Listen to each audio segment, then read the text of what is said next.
भगवत गीता का श्लोक है दूसरे अध्याय का 25वां श्लोक,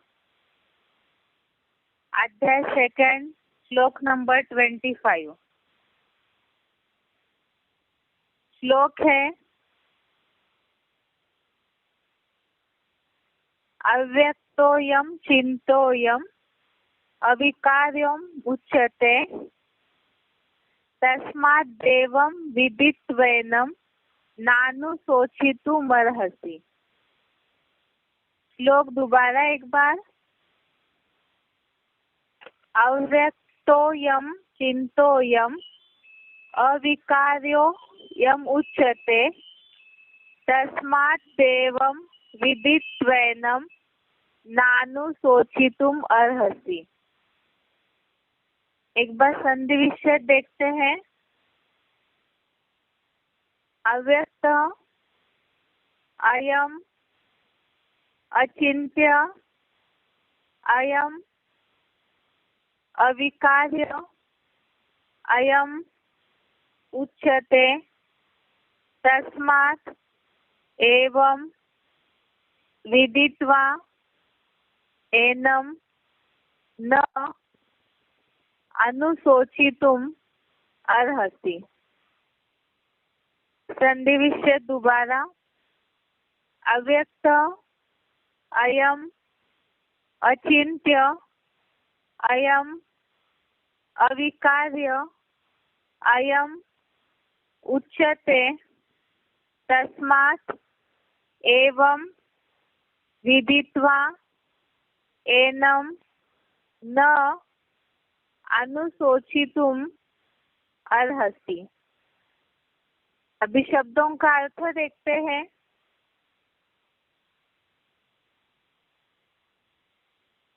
अयम अर्थात यह, अव्यक्त अर्थात अव्यक्त है, अयम चिंत्य अर्थात यह अचिंत्य है, अयम अर्थात यह अविकार्य अर्थात निर्विकारी, उच्यते अर्थात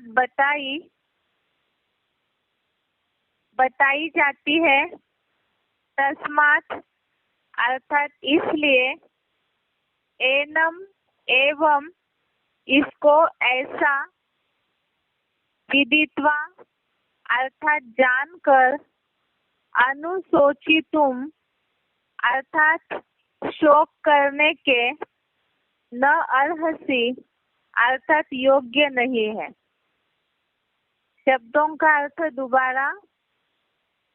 अयम अर्थात यह, अव्यक्त अर्थात अव्यक्त है, अयम चिंत्य अर्थात यह अचिंत्य है, अयम अर्थात यह अविकार्य अर्थात निर्विकारी, उच्यते अर्थात बताई जाती है, तस्मात् अर्थात इसलिए, एनम एवं अर्थात इसको ऐसा, विदित्वा अर्थात जानकर, अनुशोचितुम अर्थात शोक करने के, न अर्हसि अर्थात योग्य नहीं है।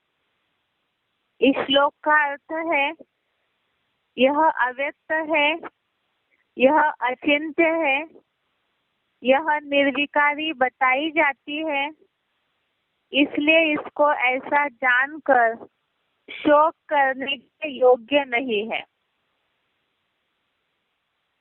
दूसरे अध्याय में जो आत्मा का पार्ट क्लियर किया जा रहा है, आत्मा के गुणधर्म बताए जा रहे हैं भगवत गीता के श्लोकों में। तो इसमें आज के श्लोक में बताया है कि यह अव्यक्त है, अर्थात आत्मा इतनी सूक्ष्म है कि वो इन आँखों से दिखाई नहीं देती है। तो अव्यक्त है, अचिंत्य है, अर्थात चिंतन करने योग्य नहीं है। आत्मा मूल रूप में जो सूक्ष्म बिंदु है, अनुरूप है, अति सूक्ष्म है, तो उस मूल रूप में पॉइंट ऑफ लाइट है, उस मूल रूप में चिंतन करने योग्य नहीं है, अर्थात उसके बारे में चिंतन नहीं किया जा सकता है। कोई भी सांसारिक लोग कोई भी उसके मूल रूप का चिंतन नहीं कर सकते हैं। यह निर्विकारी बताई जाती है, अर्थात मूल रूप में आत्मा जो है जब पंच तत्वों में जब तक कनेक्शन में नहीं आती है तब तक वो मूल रूप में निर्विकारी है, उसके ऊपर कोई भी लेपछेप नहीं लगा हुआ होता है। अर्थात जो परमधामी स्टेज में या तो मूल रूप में जो आत्मा सूक्ष्म है, बिंदु है, उसमें वो निर्विकारी है। इसलिए इसको ऐसा जानकर शोक करने के योग्य नहीं है। अर्थात भगवत गीता में अर्जुन को जिस तरह से युद्ध के परिणामों को देख करके चिंता हो रही थी, इसीलिए ही भगवान अर्जुन को आत्मा और देह का अंतर समझा रहे हैं। इसमें ये बात बताई है, आत्मा का ये गुणधर्म बताया कि अव्यक्त है, अचिंत्य है, निर्विकारी है, अति सूक्ष्म है। इसीलिए ही इसको ऐसा जानकर शोक करने के योग्य नहीं है। एक बार इसे क्लैरिफिकेशन सहित देखते हैं। यह अव्यक्त है, यह अचिंत्य है, यह अर्थात आत्मा विनाशी पंचभूतों का संग न रहने पर सदा निर्विकारी बताई जाती है।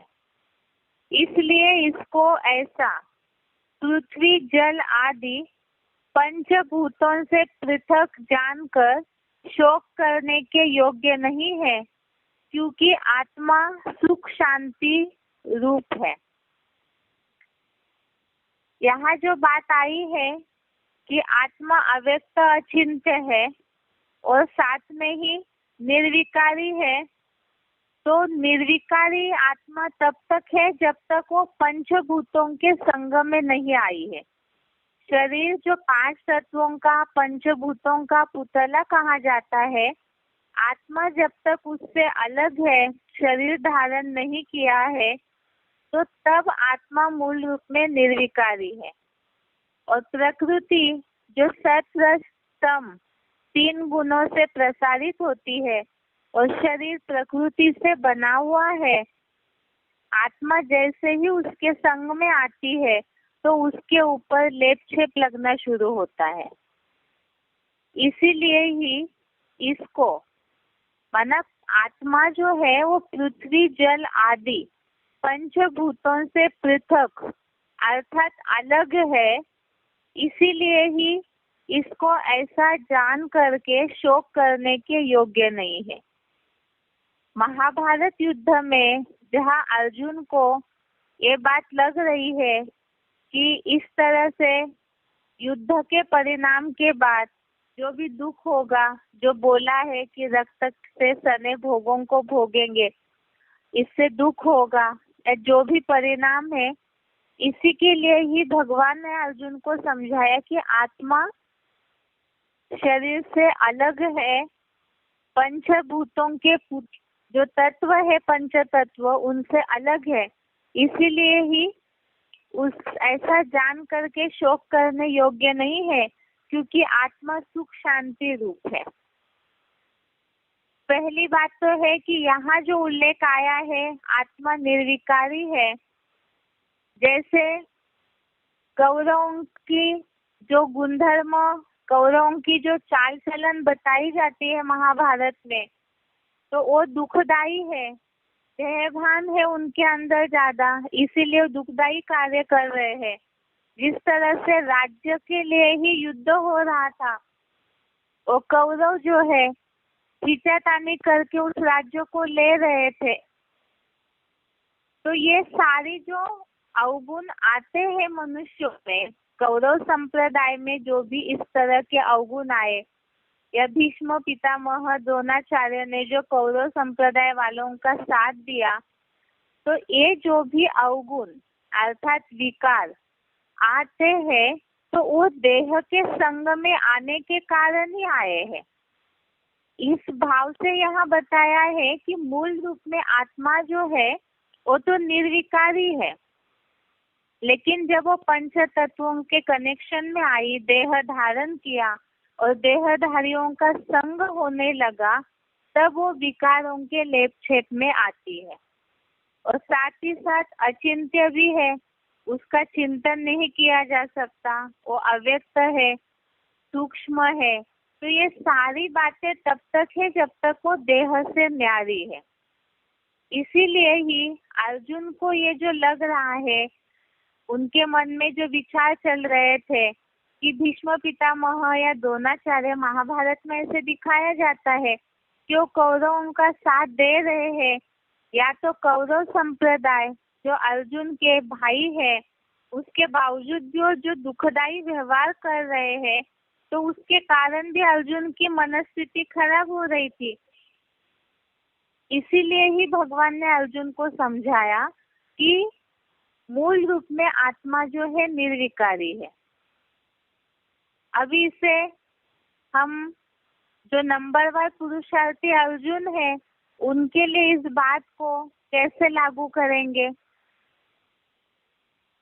मूल रूप में जैसे बताया अर्जुन के लिए, अर्जुन को भगवान ने समझाया कि युद्ध के बाद जो परिणाम निकलेगा, यह धर्म युद्ध जो है वास्तव में दुनिया में भी इस बात को माना जाता है। कई लोग इस तरह से जो गहराई से गीता को पढ़े हैं, कुछ लोग ऐसे समझते हैं कि वास्तव में भगवान ने जो युद्ध करवाया, महाभारत युद्ध, वो हिंसा के लिए नहीं करवाया है। और यहाँ भी हम ज्ञान के हिसाब से जानते हैं, शिव बाबा भी इस बात को बताते हैं कि वास्तव में वो कोई हिंसक युद्ध नहीं है। यहाँ है कि जो कौरव संप्रदाय वालों में अवगुण है, विकार भरे हुए हैं, देह भान के कारण जो भी कमियां भरी हुई है, तो उन कमियों को ज्ञान बाणों से मारने के लिए अर्जुन को बताया जा रहा है। अब यहाँ पुरुषार्थी जीवन में इस बात को कैसे लागू किया जाएगा कि आत्मा निर्विकारी है। तो देह भान जब आता है, ये भी एक धर्म क्षेत्र है, कुरुक्षेत्र है, तो इसमें भी पुरुषार्थ करते करते ब्राह्मणों के संगठन में एक दूसरे की कमियां तो दिखने में आती ही है। तो ये कमियां इसलिए दिखने में आती है क्योंकि सभी में देहभान है, और इसी के कारण कहीं ना कहीं संघर्ष या टकराहट होती है। यहाँ गीता के इस श्लोक से ये समझ सकते हैं कि वास्तव में आत्मिक स्थिति में अगर है, तो आत्मिक स्थिति के आधार से हम किसी की भी कमियों को देखेंगे ही नहीं, क्योंकि आत्मा जब अपने मूल ज्योति बिंदु स्वरूप में मन बुद्धि के एकाग्रता के द्वारा स्थित हो जाती है आत्मिक स्थिति में, तो न ही किसी के अवगुण दिखाई देंगे। अवगुण दिखाई देते हैं, और अवगुण है जिसके लिए मुरलियों में शिव बाबा बोलते हैं कि देहभान के कारण ही भूले होती है। और अभी इस समय तो जब तक पूरा आत्मिक स्थिति में नहीं टिके हैं, तब तक भूले तो होती ही है, लेकिन अवगुण देखने की ये जो कमी है, ये इसलिए है क्योंकि देहभान है। अगर हम आत्मिक स्थिति में खूब टिके हुए हैं, औरों को भी आत्मिक स्थिति में, आत्मा ज्योति बिंदु स्थिति में मूल रूप में देखने का प्रयास करते हैं, तो ये संकल्प जरूर आएगा कि आत्मा निर्विकारी है। जैसे शिव बाबा मुरलियों में बोलते हैं, अव्यक्तवाणी में भी ये बात आई है कि बाप दादा बच्चों के भविष्य स्वरूप को देखते हैं, क्योंकि वर्तमान स्वरूप में तो देहभान के कारण सबका चरित्र, चेहरा, कर्म बिगड़े हुए हैं, क्योंकि पंच तत्वों के देहभान के संग में आने के कारण विकारी है। इसीलिए ही आत्मिक स्थिति में रह करके औरों को देखेंगे तो कमियां नजर नहीं आएगी। ये बुद्धि में रहेगा कि आत्मा मूल रूप में निर्विकारी है। तो धर्म युद्ध से प्रसार होने के लिए ये श्लोक है जिससे कि समझ सकते हैं कि आत्मा निर्विकारी है, तो किसी की कमियां देखनी ही नहीं है, क्योंकि सभी पुरुषार्थी है, सभी देवता बनने का ही इस धर्म युद्ध में पुरुषार्थ कर रहे हैं। तो यहाँ दूसरी बात है कि आत्मा अचिंत्य है बताया है। तो अचिंत्य है अर्थात जैसे चिंतन करने योग्य नहीं है। तो जो आत्मा सूक्ष्म है, अति सूक्ष्म है, जिसके लिए बताया अभी तक ऐसा कोई साधन नहीं निकला साइंस वालों की कोशिश करने के बावजूद भी कि आत्मा को कोई देख सके। और इसीलिए ही आत्मा चिंतन आत्मा का तब कर सकते हैं जब भगवान इस सृष्टि पर आकर के आत्मा का या परमात्मा का ज्ञान के आधार से परिचय देते हैं। लेकिन मूल रूप में आत्मा का जो रूप है, जैसे देह का साइंस वालों ने विश्लेषण किया है, हर पार्ट का शरीर के विश्लेषण करके बताते हैं, लेकिन आत्मा का इस तरह से कोई भी विश्लेषण करके नहीं बता पाते हैं। सांसारिक जो भी है भौतिक तत्वों का विश्लेषण करने वाले, आत्मा इन भौतिक तत्वों से पंचभूतों से अलग है, इसीलिए उसे कोई चिंतन नहीं कर सकता है। तो दुनिया में लोग इस बात को बोलते हैं या जिनको आत्मा के बात पे विश्वास नहीं है, तो उन्हें इस बात को समझाया जा सकता है कि वास्तव में आत्मा मूल रूप में अचिंत्य है, उसे कोई भी चिंतन नहीं कर सकते हैं। जैसे हवा है, हवा दिखाई नहीं देती है लेकिन उसका अस्तित्व पता चलता है। तो इसी तरह से आत्मा को भी तभी समझा जा सकता है जब वो शरीर में प्रवेश करके कार्य करती है, नहीं तो मूल रूप में आत्मा अव्यक्त है, दिखाई नहीं देती है और अचिंत्य है, अर्थात उसके बारे में, मूल आत्मा का जो रूप है उसके बारे में चिंतन नहीं किया जा सकता है।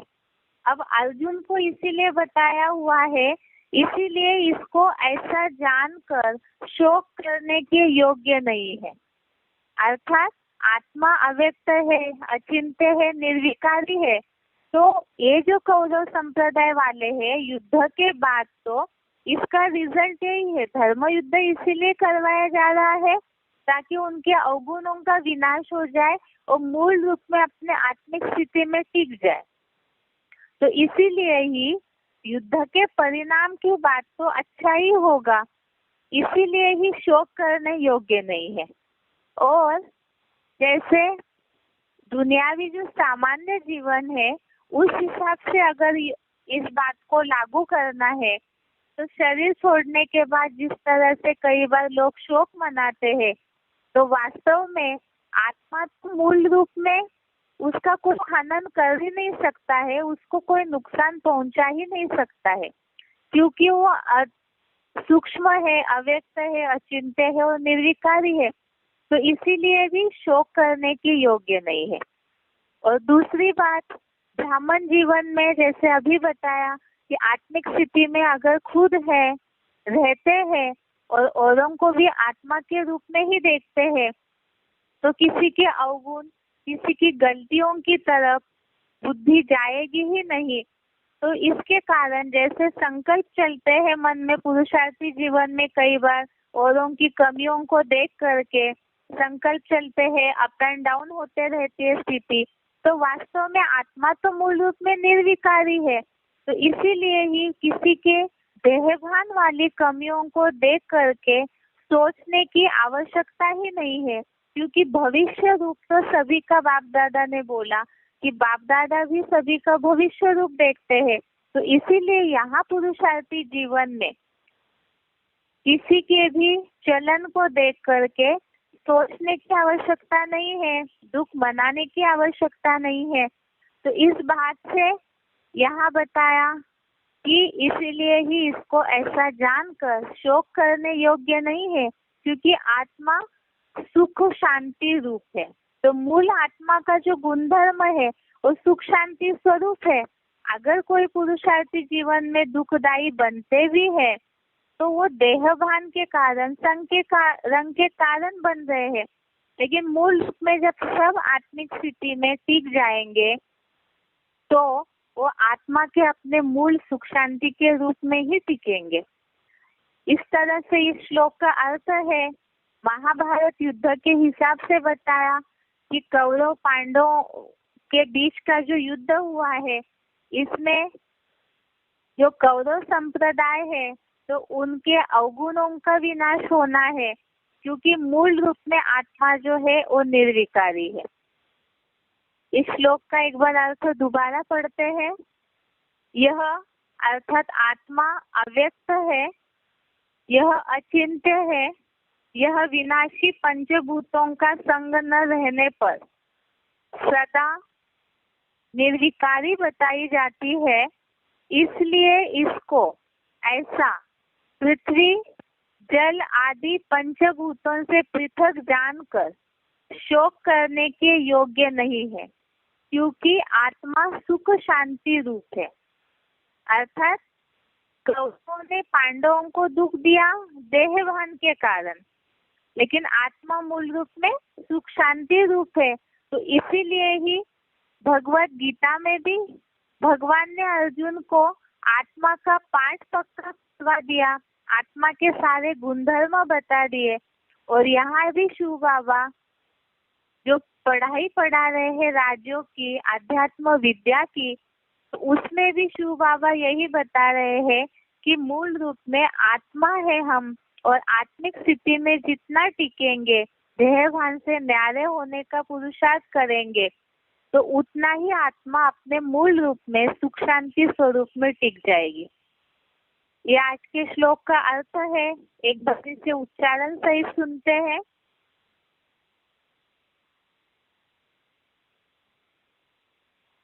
व्यक्तोऽयमचिन्त्योऽयम् अविकार्योऽयमुच्यते तस्मादेवं विदित्वैनं नानुशोचितुमर्हसि।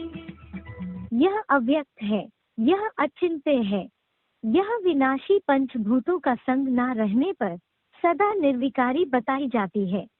इसलिए इसको ऐसा पृथ्वी जलादि पंचभूतों से पृथक जानकर शोक करने की योग्य नहीं है, क्योंकि आत्मा सुख शांति रूप है। व्यक्तोऽयमचिन्त्योऽयम् अविकार्योऽयमुच्यते तस्मादेवं विदित्वैनं नानुशोचितुमर्हसि।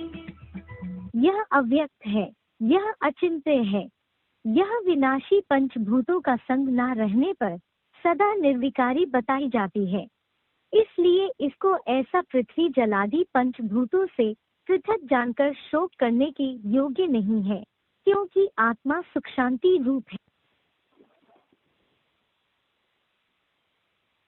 अभी बेसिक कोर्स देखते हैं।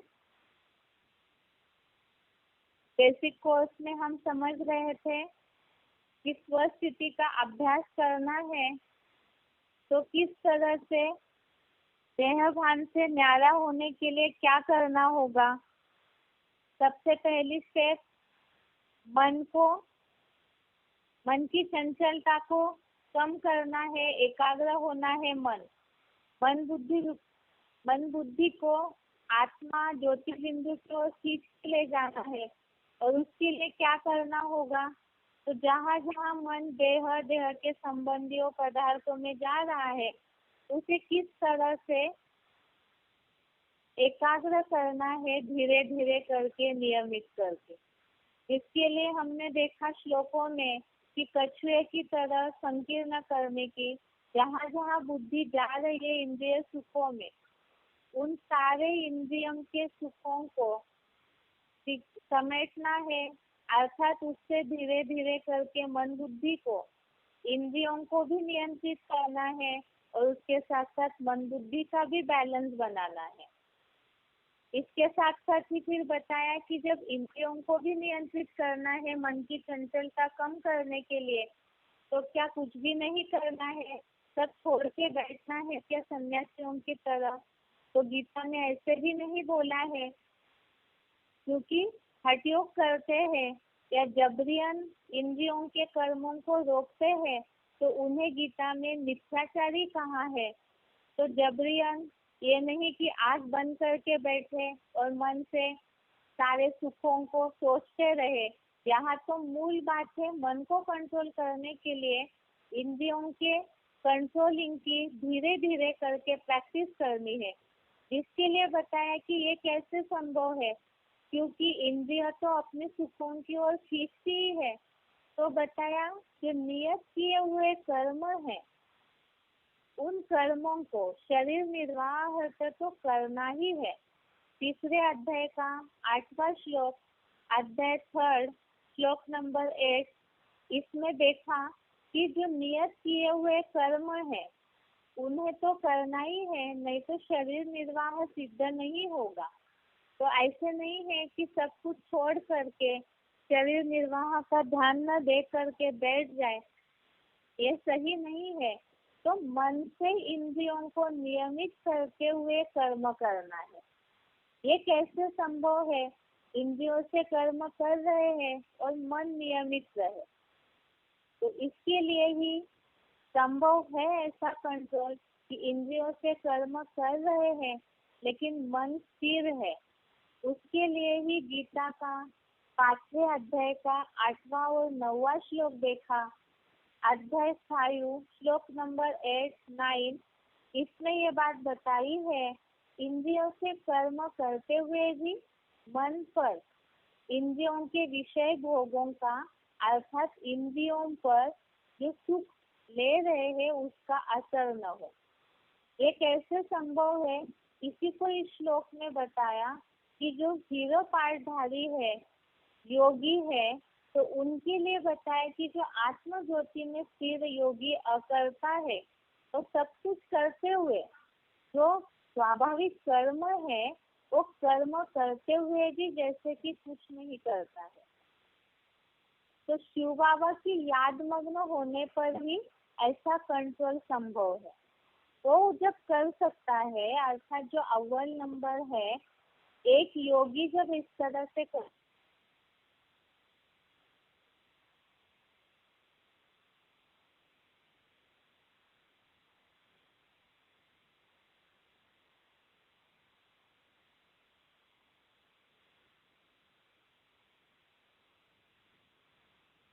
है कि याद के आधार से जिन्हें 23 तत्वों की जानकारी है, तो ज्ञान और कर्मेंद्रियों से कर्म करते हुए भी उसका सुख लेने में बुद्धि रमाए, उनकी बुद्धि जो है उसमें रमन नहीं करती है। अब बात है वो कर सकते हैं, तो और जो नंबरवार मनुष्य है वो भी इस बात को कर सकते हैं कि इस दुनिया में कलयुगी संसार में रहते हुए भी मन जो है इंद्रियों को नियमित करते हुए मन कंट्रोल में रहे। अब ये कैसे संभव है? तो उसके लिए पहले हमें समझना होगा कि मन इंद्रियों के पीछे क्यों भागता है। क्या कारण है कि इंद्रिया जैसे ही हलन चलन करने लगती है वैसे मन के संकल्प उनकी ओर जरूर जाते हैं। ऐसे होता है ना, जो बोला है कि आंखों से कोई भी चीज हम देखते हैं इस दुनिया में तो याद जरूर आएगी, इसीलिए बोला है कि आंखों को कंट्रोल में करना है। ये बस एक उदाहरण बताया जा रहा है, ऐसे हर इंद्रियों के लिए है। तो पहले तो है आंखें, आंखों से कुछ भी देखते हैं तो कहीं ना कहीं आंखों का कर्म होते ही मन में संकल्प जरूर चलते हैं।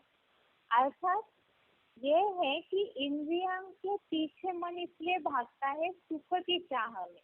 कुछ अच्छा देखने की इच्छा होती है या तो कानों से कुछ अच्छा सुनने की इच्छा होती है। हर इंद्रियों के लिए यही बात है, सुख लेने के लिए चाहता है मन, और इसीलिए ही इंद्रियों के पीछे मन भागता है।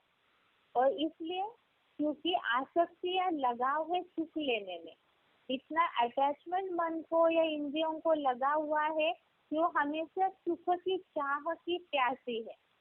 इसलिए क्योंकि जो शुरुआत का सुख है अतीन्द्रिय सुख, वो लेने की जो आदत हुई है मनुष्य को, वो सुख जब पूरा तरह से नष्ट हो गया तो इंद्रिय सुखों में, बाह्य सुख में, जो बहिर्मुखी इंद्रियां है, तो उन इंद्रियों के सुखों में मन बुद्धि खींची चली जाने लगी। अभी इंद्रियों के सुख के लिए इतनी सारी बातें हम समझ रहे हैं कि मन इंद्रियों के पीछे भागता है इसीलिए दुखी होते हैं, या इसीलिए इंद्रियों को कंट्रोल करना है। तो इंद्रियों का सुख लेने से क्या नुकसान है, इसका कारण क्या है कि ये जो बहिर्मुखी इंद्रियां हैं इनका सुख क्यों नहीं लेना है। तो कल हमने इसमें देखा कि ये इंद्रियों के सुखों में रमन इसलिए नहीं करना है क्योंकि ये जो सुख है शुरू में अमृत के समान लगेंगे। ये मायावी सुख शुरू में अमृत के समान लगेंगे, लेकिन इसका परिणाम विष की तरह होता है। कल जैसे कुछ उदाहरण हमने देखे थे जिज्ञासुओं को समझाने के लिए, वो तो सारी बातें आध्यात्मिक हिसाब से नहीं समझेंगे। इस दुनिया में जिस व्यावहारिक जीवन को जी रहे हैं, रोज का जो जीवन जीते हैं जिज्ञासु दुनियावी लोग, उनको उनकी ही भाषा में समझाना पड़ेगा। जिसके लिए हमने देखा था कि सुख है तो लेते ही रहना चाहिए। आंखों का सुख, आंखें चाहती है अच्छा अच्छा देखे, तो कोई भी कंटिन्यू 24 घंटा टीवी तो नहीं देख पाएगा, 24 घंटा मोबाइल तो यूज नहीं कर पाएंगे। कभी ना कभी मन थक जाता है तो उसे छोड़ देते हैं। ऐसे ही तो लोग इसे कहेंगे कि ये कैसे पॉसिबल है कि एक ही चीज से सुख ले, हम एक ही चीज का मजा ले, आनंद ले।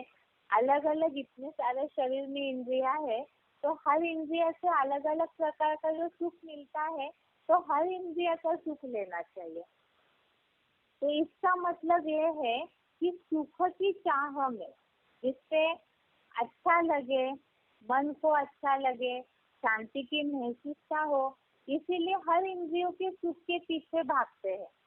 वास्तव में बताया कि ये दुखदाई कैसे है, तो एकदम गहराई से अगर सोचेंगे तो जैसे बताया एसी है, एसी का सुख शुरू में लेते हैं, लेकिन अगर लगातार करेंगे तो ये तो सब जानते हैं कि उसमें से जो विषैले तत्व निकलते हैं। फ्रिज है, उसमें भी तो गैस भरा रहता है, उसमें कहीं ना कहीं जहरीला केमिकल रहता ही है। तो ये सारी ही चीजें स्लो पॉइजन की तरह मनुष्य के जीवन में एंटर कर जाती है, प्रवेश कर जाती है, और कहीं ना कहीं मनुष्य को मृत्यु की ओर ले जा रही है। अगर ऐसे न हो, साइंस के साधन जितने सुखदायी है, उसका परिणाम मृत्यु की ओर मनुष्य को खींचे चला जा रहा है। इसका प्रूफ सब जानते हैं कि पहले के लोग, जहाँ साइंस इतना प्रगतिशील नहीं था, तब तो बहुत सालों तक, 100-125 साल तक भी निरोगी होकर के जीते थे। ना कोई इस तरह का भयंकर से कोई बीमारियां हो रही थी। अभी इतनी सारी सुविधाएं होने पर भी मृत्यु का दर, जितनी जनसंख्या बढ़ रही है उतना मृत्यु दर भी बढ़ रहा है। इसका कारण साइंस के सुखों के मनुष्य आदी हो चुका है, भौतिक सुखों के, जिसे लोग सुख समझ रहे हैं, मजा लेना, जीवन का आनंद समझ रहे हैं। वास्तव में वो राजसी सुख है। अब ये बताया कि हर इंद्रिय से सुख लेने की चाह होती है, तो ये तो जैसे हो गया, हमने गीता में देखा है कुछ श्लोकों में कि ये जो आत्मा है बीज है और शरीर जो है पेड़ है। अब इस पेड़ की ये इंद्रिया जो है अलग अलग पत्ते हैं। अब पत्तों को पानी देते रहेंगे तो क्या पेड़ सरसज्ज होगा? मतलब हर इंद्रिय के पीछे, जैसे लोग प्राणायाम कर रहे, बहुत सारे एक्सरसाइज करते हैं, बहुत कुछ करते हैं शरीर के स्वास्थ्य के लिए, शरीर ठीक रहने के लिए और साथ साथ सुख के लिए, इंद्रियों के सुखों के लिए। लेकिन क्या इससे लगातार का, निरंतर का, शाश्वत सुख किसी को मिला है? नहीं मिला है। कोई भी इस बात को नहीं कहेंगे ज्ञान जिनसे भी इस बात का बताया जाएगा तो कोई भी ये बात नहीं बोलेंगे कि हम इससे पूरी तरह से सुदूर है। कुछ समय के लिए, साल 2 साल के लिए हो भी सकता है कि इन सब चीजों के सही रहे, लेकिन कहीं ना कहीं से सभी लोग आज अपने शारीरिक बीमारियों से कुछ ना कुछ परसेंटेज में जरूर परेशान है।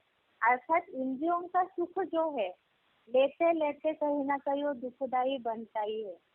इसीलिए ही तुलसीदास जी ने बहुत पहले ही बोला कि गो गोचर जहाँ लग मन जाई, तो सब माया जाने हो भाई।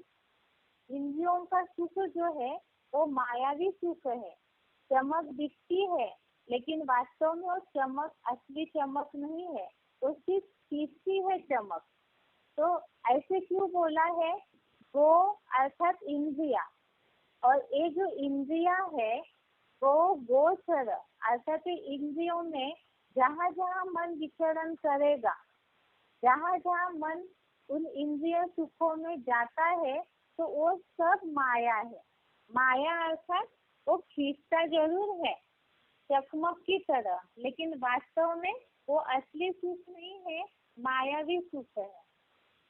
इसीलिए ही अब इन सुखों में रमन इसीलिए ही नहीं करना चाहिए क्योंकि उसका परिणाम अंत में दुखदायी होता है। तो जिसका परिणाम अंत में दुखदायी है तो ऐसी चीज को तो छोड़ ही देंगे ना। इसीलिए ही यहाँ बात है कि क्या करना चाहिए कि ये सुख नहीं लेना चाहिए। अब यहाँ तो इस भौतिक दुनिया में रह रहे हैं तो मन तो खींचेगा ही, तुरंत तो ऐसे होगा नहीं। इसका उपाय तो बता दिया कि धीरे धीरे करके मन और बुद्धि को उपराम करते जाना है। अर्थात जिस बात की, जिस आदतों की सुख लेने की लंबे समय की प्रैक्टिस है तो उसे धीरे धीरे कम करना है। जैसे एग्जाम्पल बताया था, फोन यूज करने की कईयों को आदत है, बहुत सारी दुनियावी न्यूज देखने की आदत है। अब जो भी दुनिया में हो रहा है हम तो समझते हैं कि ये दुनिया की हालत तो दिन प्रतिदिन खराब ही होती जाएगी, इसमें कोई नई बात नहीं है। तो ये सारे दुनियावी समाचारों को सुनने पर भी हमें इसमें क्या मिलेगा? बुद्धि और भी विचलित होगी, अनेक विचारों में भटकते ही रहेंगे। तो इसे धीरे धीरे करके जितना उसका नुकसान बढ़ता जाएगा बुद्धि में, तो उतना धीरे धीरे ऑटोमेटिकली ही प्रैक्टिस करते जाना है उन इंद्रिय सुखों से दूर रहने की। अब इसके लिए बताया कि इंद्रियों की सुखों की गहराई और उन सुखों में रमन करने से होने वाले नुकसान को बुद्धि अगर समझ जाएगी तब ही वो जो विषय भोगों का सेवन करती है, सुख लेती है, तो उससे बुद्धि से त्याग किया जा सकता है जब नुकसान बुद्धि में बैठेगा। लेकिन बात है कि सुख लेने की आदत हुई है, तो अगर कोई ऐसे भी है जबरियन कुछ आदतों को कंट्रोल कर भी लेंगे, लेकिन मन बार बार वहाँ पे खींचता जाएगा, उन सुखों की ओर खींचता जाएगा। मैंने जो बताया कि विषय भोगों को अगर मन से याद करते हैं तो उसमें अटैचमेंट जरूर निर्माण होता है, आसक्ति आती है। अब ये जो आसक्ति है जो बार बार खींच होती है इंद्रियों की सुखों को लेने की, तो वो जो आसक्ति है वो कैसे हटेगी? तो इसका भी गीता में उपाय बताया है। अर्थात जहाँ जहाँ मन इंद्रियों के सुखों के पीछे भागता है, ये बुद्धि में तो बैठ गया माया है, लेकिन फट से तो उसे छोड़ नहीं सकते हैं। और छोड़ भी दे, आंखें है तो देखना बंद भी कर देंगे तो भी जो पहले से देखा हुआ है वो कहीं ना कहीं चलता रहेगा मन में। कानों से जो कुछ भी सुना हुआ है तो वो सब मन में विचारों के रूप में आता रहेगा। अर्थात मन उन बातों को याद करते रहेगा तो आसक्ति निर्माण होती रहेगी, फिर बुद्धि और मन उस इंद्रिय की सुख की ओर भागता रहेगा। यह रिपीटेशन चक्र चलता रहेगा। अब इसके लिए करे क्या? तो इसके लिए ही गीता में इसका उपाय बताया है कि इन इंद्रियों सुखों की विषय भोगों से आसक्ति कैसे हटेगी। जो पता चल गया विषयला परिणाम है, आसक्ति हटाना है, लेकिन वो हटाने का उपाय भी गीता में बता दिया है। ये है दूसरे अध्याय का 59वां श्लोक, अध्याय 2 श्लोक नंबर 59। इसमें ये बात आई है कि ये सुख लेने की आसक्ति कैसे हटेगी। श्लोक है, विषया विनिवर्तन्ते निराहारस्य देहिनः रसवर्जं रस अपि अस्य परम दृष्ट्वा निवर्तते। सेकेंड अध्याय 59 श्लोक दोबारा देखिए, विषया विनिवर्तन्ते निराहारस्य देहिनः रसवर्जं रस अपि अस्य परम दृष्ट्वा निवर्तते। अर्थात विषय भोग त्यागी देहधारी पुरुष के भोग हटते विशेषता हटते हैं, यानी रस लेने की पूर्व अनुभूतियों वाली मानसिक आसक्ति नहीं हटती। अर्थात राजयोगी की तो आसक्ति भी कलातीत अतीन्द्रिय सुख के परमार्थ को देखकर पूरी ही हट जाती है। तो ये जैसे कि इस श्लोक का अर्थ बताया कि जो विषय भोग के त्यागी अर्थात जो इंद्रिय सुख लेने की आदत जिनको हुई है, ऐसे देहधारियों ने उस सुख लेने का त्याग कर दिया। लेकिन जो रस लिया है इंद्रियों का, जो सुख लिया है इंद्रियों का, उसके प्रति जो अटैचमेंट है अर्थात जो उसके प्रति संकल्प चलते हैं, अनुभूतियों वाली मानसिक आसक्ति नहीं हटती है। जो पहले से उसकी अनुभूति ली है, सुख लिया है, तो मानसिक आसक्ति नहीं हटती, माना मन में संकल्प चलते रहते। लेकिन राजयोगी जो है परमात्मा या ईश्वर की याद में जो तल्लीन है स्वस्थिति की अभ्यास के द्वारा, तो ऐसों की तो आसक्ति भी परमार्थ को देख के हट जाती है। इसका उदाहरण देखते हैं, जैसे कि कई ज्ञान में चलने वालों के लिए लौकिक दुनिया के लोग इस बात को बोलते हैं कि आप लोग तो पूरा ही सन्यासी बन गए, सब छोड़ दिए, क्यों इच्छा नहीं होती है क्या ये देखने की, मनोरंजन करने की। तो ये क्यों होता है? ज्ञान में आने के बाद, मुरलियाँ सुनने के बाद दुनियावी बातों से वैराग आने का क्या कारण है? जिन्होंने जितना ज्ञान ग्रहण किया होगा, शिव बाबा की याद की प्रैक्टिस की होगी, तो ऑटोमेटिकली वैराग आता है। किस कारण से? तो यही बताया कि जहाँ नुकसान बैठ गया है बुद्धि में, वैराग्य, इस दुनिया का विनाश होने वाला है, इस दुनिया के जो सुख है वो विनाशी है, ये जहाँ बुद्धि में बैठ जाएगा, तो परमार्थ को देख करके अपने आप ही वो जो स्थूल सुख है, भौतिक सुख है, उससे ऑटोमेटिकली बुद्धि हटेगी, वैराग आ जाएगा। जैसे तुलसीदास जी ने माया बोला है, इसके लिए ही मुरलियों में भी शिव बाबा बोलते हैं कि इन आँखों से जो कुछ भी देखते हैं, आंखें विनाशी है, देह विनाशी है, तो विनाशी आँखों से, भौतिक शरीर से जो कुछ भी देखते हैं वो सब विनाश होने वाला है। तो ऐसे जहाँ बुद्धि में बैठ जाएगी बात, तो परमार्थ को देख करके अपने आप ही आसक्ति हट जाती है। अब इसके लिए बताया कि जबरियन इंद्रियों को रोकने से मन की आसक्ति नहीं हटेगी। कैसे बताया कि आँख बंद करके सोचते हैं, मुरली ने इसलिए डायरेक्शन दिया है कि आँख बंद करके याद नहीं करना है, क्योंकि आँख तो बंद की, लेकिन मन से अगर सारी बातों को सोच रहे हैं तो वो तो मिथ्याचारीपना हो जाएगा।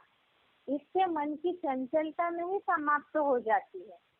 जब इंद्रियों के सुख से भी कोई उनके सुख की अनुभूति होगी, तब इंद्रियों के विषय भोगों के प्रति जो आसक्ति है वो स्वतः ही हट जाती है। अब ये कैसे? इसका मतलब जैसे कोई अच्छी चीज अगर मिल जाएगी तो ऑटोमेटिकली जो उससे कम कीमती चीज है उसे छोड़ ही देंगे। जैसे बताया कि अगर कोई मिट्टी से खेल रहे लेकिन उसमें ही कोई अगर रत्न मिले चमकती हुई चीजें, जैसे कोयले की खान में काम करने वाले लोग हैं तो दिन भर भले कोयले में काम करें, लेकिन जैसे ही उसमें से उनको हीरे की प्राप्ति होगी तो हीरा उठा करके उस खान से निकल जाएंगे। तो इसी तरह से यहाँ ये देहभान तो मिट्टी है, ये सुख तो विनाशी सुख है, स्थायी सुख नहीं है, इसका परिणाम दुखदायी है। ये जब समझ में आ गया तो इसमें से ही जो अच्छा सुख है वो क्या है, वो जब मिल जाएगा तो ऑटोमेटिकली ही इंद्रिय सुखों से भी ऊंचा सुख मिलते ही ऑटोमेटिकली इंद्रिय सुखों से बुद्धि हट जाएगी। तो इसके लिए क्या करना होगा, ये जो सुख है इंद्रिय सुखों से भी ऊंचा सुख, अतीन्द्रिय सुख, ये कैसे प्राप्त होगा, जिसके लिए देवताओं के लिए बताया जाता है कि वो ऐसे सुख में रममान थे जिसके लिए उन्हें और कोई भी भौतिक चीजों की आवश्यकता तो नहीं थी। तो वो सुख जो है वो कैसे प्राप्त हो सकता है, अतीन्द्रिय सुख। जब ये सुख का महत्व पता हो जाए या थोड़े समय के लिए भी इस सुख की एकाग्रता के द्वारा अनुभूति हो जाए, मन शांति की अनुभूति करे, तो इंद्रिय सुखों में बुद्धि रममान नहीं होगी। ये कैसे हो सकता है, ये अतीन्द्रिय सुख क्या है, इसी के लिए ही भगवद गीता में ही अतीन्द्रिय सुख का महत्व, उसकी परिभाषा बताई हुई है। 6वें अध्याय का 21वां श्लोक, अध्याय 6 श्लोक नंबर 21, ये श्लोक है, सुखम आत्यंतिकम यत् तद बुद्धि ग्राह्यम अतीन्द्रियम वेत्ति यत्र न च एव अयम स्थितः चलति तत्वतः। 6वें अध्याय का 21वां श्लोक, लोग दोबारा देखिए, सुखम आत्यंतिकम यत् तत् बुद्धि ग्राह्यम अतीन्द्रियम वेत्ति यत्र न च एव अयम स्थितः चलति तत्वतः। अर्थात निर्णायक बुद्धि से ग्राह्य जो उत्कृष्टतम विष्णु लोकीय वैकुंठ के कलातीत अतीन्द्रिय सुख है, उसे उत्कृष्ट योगी जहाँ जिस स्थिति में जानता है वहीं पर स्थिर हुआ तात्विक रूप से कभी विचलित नहीं होता। अर्थात बुद्धि ने जब निर्णय कर लिया, निर्णायक बुद्धि से ग्राह्य, जो निर्णय करने वाली बुद्धि है, उस बुद्धि ने जब अतीन्द्रिय सुख को ग्रहण किया तो ऐसा उत्कृष्ट योगी जहाँ उस अतीन्द्रिय सुख में स्थिर हो जाता है, वो 23 तत्वों के द्वारा जो सुख मिलता है उस तत्वों के सुख में कभी भी विचलित नहीं होगा। अभी 23 तत्वों को तो हमने पहले भी कई बार देखा है। ज्ञान इंद्रिया और कर्मेंद्रियों का जो सुख है, और ज्ञान इंद्रियों का जो बताया, आंखें ज्ञान इंद्रिय है तो देखने का रस लेना चाहती है, देखने का सुख लेना चाहती है। कान है तो सुनने का रस लेता है, जीभ है तो टेस्ट लेने का रस लेता है। माना हर इंद्रिय जो रूप रस गंध आदि जो बातें बताई है, इन तत्वों के द्वारा ये सुख लेने की जो बार बार इच्छा होती है, मन विचलित होता है, तो जिस योगी ने बुद्धि के द्वारा अतीन्द्रिय सुखों को ग्रहण कर लिया है, तो वो इन तत्वों के द्वारा जो सुख मिलता है उसमें विचलित नहीं होगा। अर्थात जब जो बोला हुआ है श्लोक में नेहाभिक्रम नाशोस्ति, इस दूसरे अध्याय के श्लोक में बोला है कि इस कर्म योग का जो अभ्यास है, इस कर्म योग का जो अभ्यास है वो एक बार कर लिया जाए, उसका अल्पांश भी महान भय से रक्षा कर देता है। तो इसी प्रकार से थोड़े समय में भी अगर एकाग्रता की बिल्कुल तल्लीन होकर के प्रैक्टिस करते हैं और उसमें जो सुख शांति का अनुभव होता है, ऐसे अनुभव जो करते हैं अंदरूनी अंतर्मुखी सदा सुखी वाली सुख शांति का, तो वो फिर ये जो दैहिक तत्वों से इंद्रियों के सुखों से जो बुद्धि विचलित होती है, उसमें उनकी बुद्धि कभी विचलित नहीं होगी। जब इंद्रियों को कछुओं की तरह समेट करके मन बुद्धि रूपी आत्मा को एकाग्र करके ज्योति बिंदु में जो परमात्मा की याद में अपनी बुद्धि को उड़ाते हैं, वो कभी भी इंद्रिय सुखों में विचलित नहीं होंगे। इसी के लिए ही 6वें अध्याय का 22वां श्लोक बताया है, अध्याय 6 श्लोक नंबर 22। इस श्लोक में भी इसका महत्व बताया, यम लब्ध्वा चापरम लाभम मन्यते नाधिकम ततः यस्मिन् स्थितः न दुःखेन गुरु नापि विचाल्यते। श्लोक दोबारा देखिए, अध्याय 6 श्लोक नंबर 22। यम लब्ध्वा चापरम लाभम मन्यते नाधिकम ततः यस्मिन् स्थितः न दुःखेन गुरु नापि विचाल्यते। अर्थात, और जो स्वर्ग के अतीन्द्रिय सुख पाकर उससे दूसरे अधोगामी सांसारिक लाभ को अधिक अच्छा नहीं मानता, जिस विष्णु लोकीय वैकुंठ सुख में स्थित हुआ कल्पांत की महामृत्यु के समय आत्यंतिक महान दुख से भी विचलित नहीं होता। अर्थात यही बताया जो अभी श्लोक बताया था कि इसमें इस कर्म योग का, कर्म करते करते परमात्मा की याद करने का, वह स्थिति के द्वारा परमात्मा याद में तल्लीन होने का जो अभ्यास करते हैं, और उससे जो अतीन्द्रिय सुख अर्थात मन बुद्धि के द्वारा ग्रहण किया जाने वाला जो सुख शांति में सुख है, उस सुख के बाद उसमें जो स्थिर होते हैं, वो कल्पांत में जो महाविनाश वाला दुख है, उस दुख से भी बुद्धि उनकी विचलित नहीं होगी। अर्थात उनके ऊपर उस दुख का कुछ असर ही नहीं होगा, जिसके लिए हमने दूसरा अध्याय पढ़ते समय देखा है, मात्र स्पर्शास्तु कौन्तेय शीतोष्ण सुख दुख रहा। तो इसमें जो बताया है कि सर्दी गर्मी या जो भी इस तरह के मन को विचलित करने वाली बातें हैं, तो वो बातों से भी बुद्धि जो है योगी की परे हो जाती है। जहाँ आत्मिक स्थिति के द्वारा, स्व स्थिति के अभ्यास के द्वारा जो परमात्मा की याद में स्थिर हो जाते हैं, तो ना ही उनको तत्व विचलित करेंगे और ना ही वो महान दुख से भी विचलित होंगे। अर्थात जब एक बार भी ऐसे अनुभव कर लेते हैं सुख का, कुछ अल्प काल के लिए, अल्पांश के लिए भी, तो ऑटोमेटिकली ही उनका मन जो है वो जरूर भटकना बंद हो जाता है। लेकिन अभी बात है कि ऐसे अतीन्द्रिय सुख, सुनने वाले जिज्ञासु तो यही कहेंगे ये सब तो कल्पनाओं की बातें हैं, कैसे पॉसिबल है? इस कलयुगी दुनिया में इतने टेंशन से इतना सारा लोड है, दुनिया में लोगों के पास आज समय ही नहीं है। तो इस बात को कहते हैं कि हमारे पास ये सब करने के लिए, इतना सब गहराई से सोचने के लिए समय ही नहीं है।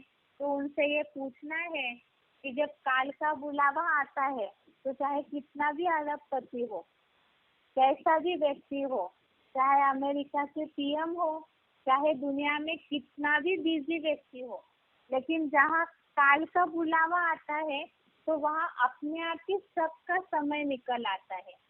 सब उस काल चक्र में ऐसे बंधे हुए हैं।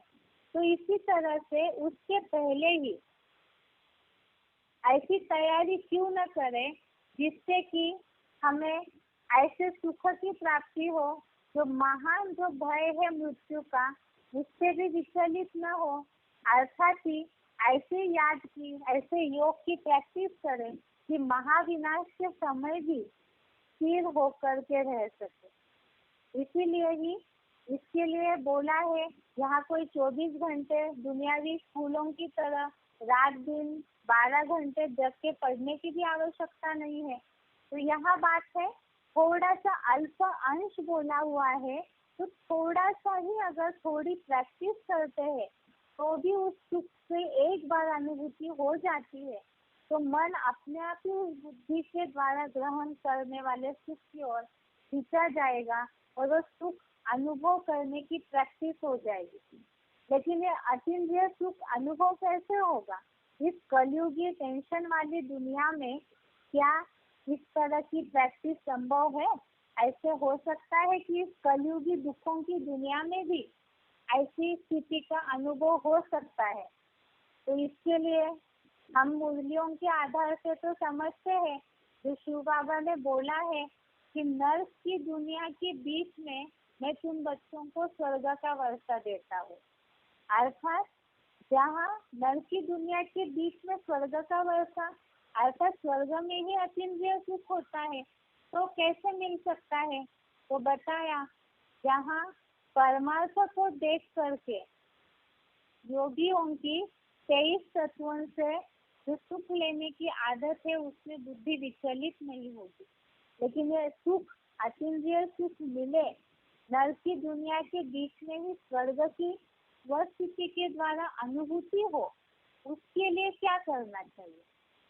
इसके लिए ही ये टॉपिक है कि योग की अवस्था के द्वारा अतीन्द्रिय सुख की अनुभूति कैसे हो सकती है। इसके लिए गीता में क्या समाधान बताया है, क्या तरीका बताया है कि आत्मा जब परमात्मा की याद में एकाग्र हो जाती है तो उस योग की अवस्था में अतीन्द्रिय सुख की अनुभूति हो जाती है। अर्थात मन बुद्धि जहाँ बिल्कुल इंद्रिय सुखों से ऊपर चढ़ जाए, आत्म ज्योति बिंदु में पूरी तरह एकाग्र होके परमात्मा से कनेक्शन जुड़ जाए, तो वो अतीन्द्रिय सुख मन बुद्धि जो है बिल्कुल सुख शांति का अनुभव कर लेगी।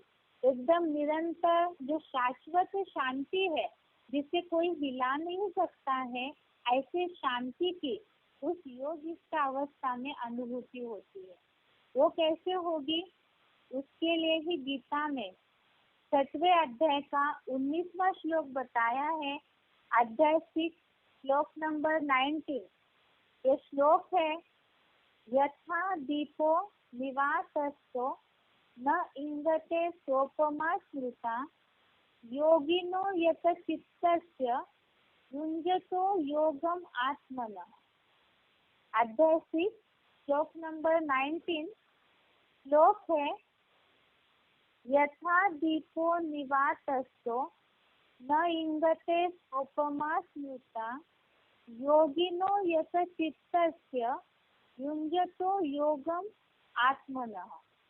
अर्थात जैसे निर्वात स्थान में दीपक खिलता नहीं, वैसे वशीभूत चित्त वाली आत्मा का लगाव परमात्मा से जुड़े तो योगी की वह उपमा याद की जाती है। जैसे दीपक है जहाँ बिल्कुल हवा नहीं आती होगी, निर्वात स्थान पे दीपक रखा हुआ है तो उसकी लौ जो है वो बिल्कुल स्थिर हो जाती है। तो इसी तरह से जिन्होंने अपने मन बुद्धि को वशीभूत कर लिया है, एकाग्र कर लिया है, ऐसे आत्मा का लगाव परमात्मा से जुड़ जाए तो योगी की वह दीपक की तरह मन बुद्धि जो है बिल्कुल स्थिर हो जाएगी और ऐसी स्थिर होने से अतीन्द्रिय सुख की अनुभूति होगी। अर्थात जैसे शिव बाबा मुरलियों में उदाहरण देते हैं कि अगर कोई महबूबा की याद में रास्ते से जा रहा है कारखाने की ओर और उसको कोई भी दिखाई नहीं देता है, कोई पूछे भी तो भी वो बता नहीं पाएगा कि उसने रास्ते में किसको देखा। तो ऐसी इस दुनिया में रहते हुए भी जो भगवान की याद में इतने स्थिर हो जाए कि दुनियावी बातें उनके ऊपर असर ही न करे, अब यहाँ यही बात है कि हम दुनियावी न्यूज देखते रहे, इंटरनेट के सारे समाचार कलेक्ट करते रहे, तो अभी तो ये प्रैक्टिस नहीं है कि सब कुछ सुनते देखते हुए भी मन ऊपर उड़े। तो इसके लिए ही इंद्रियों को कंट्रोल करने की आवश्यकता है और इस दुनिया में रहते हुए लगातार परमात्मा की याद में जहाँ बुद्धि उड़ती रहेगी तब वही मन बुद्धि स्थिर हो जाएगी। और ऐसे विस्तृत चित्त वाले के लिए ये उपमा, ये उदाहरण, ये एग्जाम्पल या उनकी तुलना की जाती है दीपक की तरह कि उसकी लौ खिलती नहीं है। और जब ऐसे स्थिर हो जाएगी मन बुद्धि तब उस अतीन्द्रिय सुख की अनुभूति होगी। इसी के लिए ही दूसरा श्लोक भी बताया है, 6वें अध्याय का 20वां श्लोक, अध्याय 6 श्लोक नंबर 20, यत्र उपरमते चित्तम निरुद्धम योग सेवया यत्र च एव आत्मना आत्मानं पश्यन् आत्मनि तुष्यति। इसमें भी यही बात बताई है कि जिस अव्यक्त अवस्था में आत्मा का परमात्मा के योग अभ्यास द्वारा नितांत वशीभूत चित्त परमात्मा में उपराम हो, जहाँ अपने मन बुद्धि से ध्रुव मध्य में ज्योति बिंदु स्वरूप में स्थिर अव्यक्त आत्मा को देखता हुआ आत्म रूप परम पिता शिव समान परमात्मा में ही संतुष्ट होता है। ऐसे एक दिन में ही नहीं होगा। ये तो बताया कि जैसे पहली बार कोई ज्ञान में आते ही थोड़ी सी भी प्रैक्टिस करते हैं आत्मा ज्योति बिंदु समझने की, तो कईयों का ये अनुभव है कि पहली प्रैक्टिस में ही कहीं ना कहीं अनुभूति हो जाती है। जिसे शिव बाबा बोलते हैं कि फाउंडेशन में ही आत्मिक स्थिति की प्रैक्टिस होनी चाहिए। बाकी यहाँ अतीन्द्रिय सुख की शाश्वत सुख की अनुभूति के लिए बताया कि योग अभ्यास द्वारा नितांत वशीभूत चित्त, इस अव्यक्त अवस्था में आत्मा का परमात्मा से योग अभ्यास द्वारा नितांत वशीभूत चित्त परमात्मा में उपराम हो, अर्थात आत्मा मन बुद्धि जो है वो आत्मा ज्योति बिंदु में स्थिर होकर के परमात्मा के ही नजदीक रहे। तो ऐसा जो है उस याद की अनुभूति के द्वारा ही संतुष्ट हो जाएंगे। परमार्थ को देख करके आसक्ति अपने आप ही हट जाएगी और ऐसी सुख शांति की महसूसता होने के बाद फिर इंद्रिय सुखों में मन चलायमान नहीं होगा। यही बताया कि जब अच्छी चीज मिल जाएगी तो फिर जो इंद्रिय सुख वाली मिट्टी है, देहवान की मिट्टी में मन बुद्धि उन सुखों में नहीं जाएगी। अब ये अनुभूति अतीन्द्रिय सुख की अभी क्यों नहीं हो रही है, होने के लिए क्या करना चाहिए, तो उसके लिए हम कल देखते हैं। आज के लिए यहाँ तक ही। ओम शांति।